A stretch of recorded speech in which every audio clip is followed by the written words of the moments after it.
In the vast expanse of human history, long before the first city lights flickered against the night sky, there was a different kind of economy. It was an economy built on direct exchange, a system we call barter.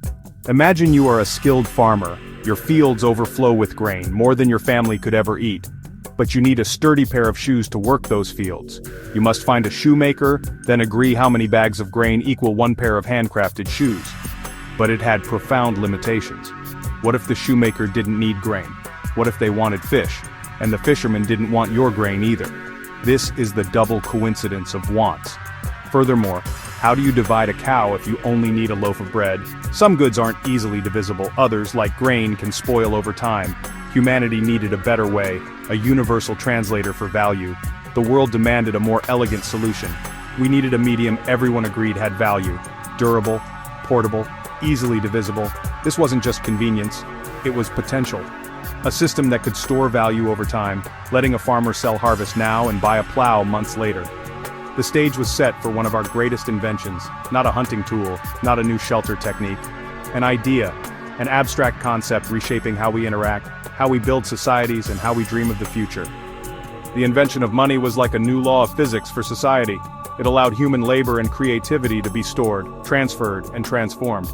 Our ancestors began to experiment, shells, salt, but we needed something rarer, more durable, universally desired. We discovered metals, gold, silver, copper, elements forged in dying stars. They are rare. They don't rust. You can melt and reshape them. Their gleam has captivated us for millennia. Around 600 BC in Lydia, electrum lumps were stamped with an official seal, a guarantee of weight and purity. You could simply count coins. This birth of coinage supercharged commerce, paid armies, built monuments, and enabled long-distance trade. These small metallic discs were more than just money. They were carriers of information, miniature billboards bearing emperors, gods, proclamations, evidence of a connected world. For centuries, money was metal, but carrying bags of heavy coins was cumbersome and risky. In 7th century China, merchants left coins with trusted agents and received paper notes, receipts promising redemption in metal. Instead of exchanging heavy coins, they exchanged paper promises. It was lighter, safer, and far more convenient. By the 11th century, the Song dynasty issued the world's first official paper money, jiaozi. The value was no longer in the object. The paper itself was worthless.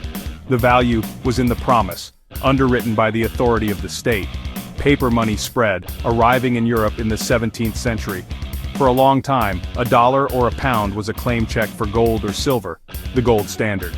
In the 20th century, most countries, including the US in 1971, severed the link.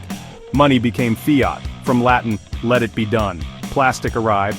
Credit cards promised money you will have, a promise to pay later. Then, debit cards unlocked the ones and zeros in your bank account. Each step, from coin to paper to plastic, moved us away from physical value into pure information, digitizing trust and preparing for value at the speed of light. With the rise of money, coin and paper, a new institution became essential, the bank. At its core, a bank is a safe place, a fortress for your funds. When you deposit your paycheck, you entrust the bank with your digital assets.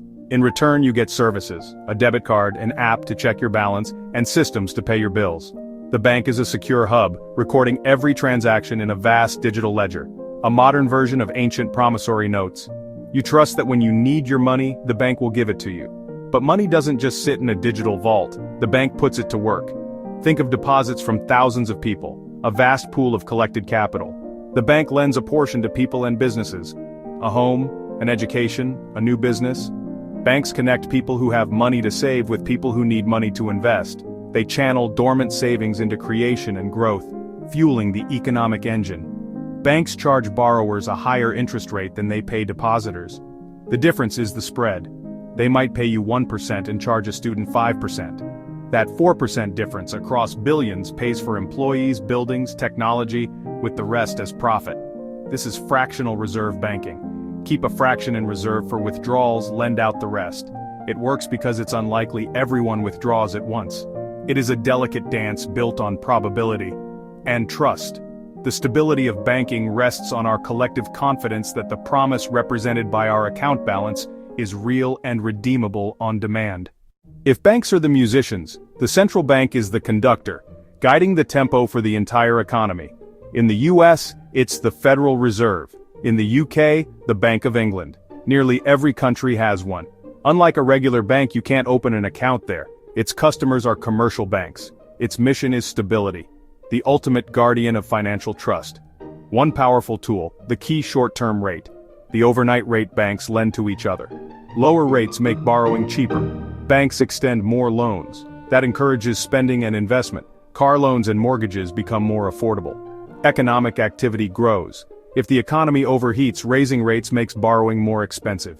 People and companies borrow and spend less. Savers earn more. The economy slows. Central banks tweak rates, searching for not too hot, not too cold.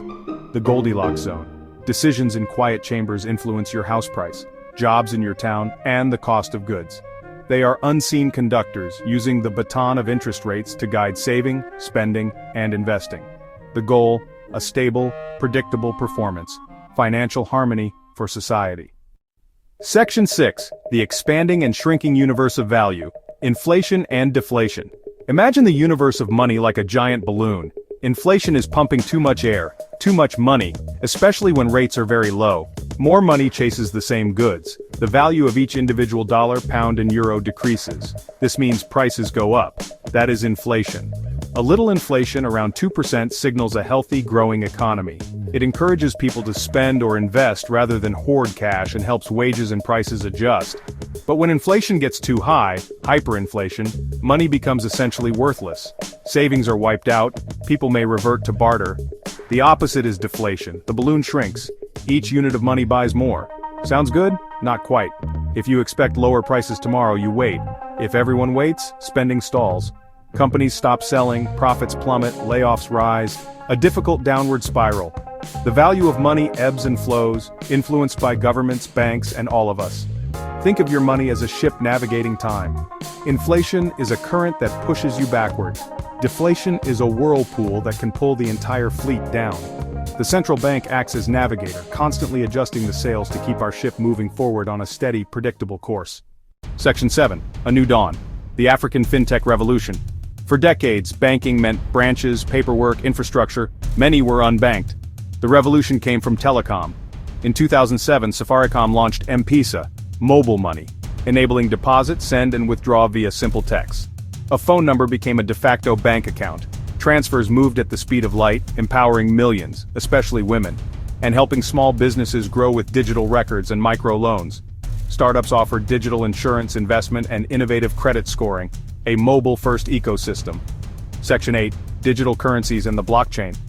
Bitcoin proposed a global currency with no central bank. Blockchain, a public distributed ledger, enables peer-to-peer transfers and self-executing smart contracts, yet volatility, energy use, and regulation loom. Still, this may be our most profound step in abstracting value. The story of money, our story, continues.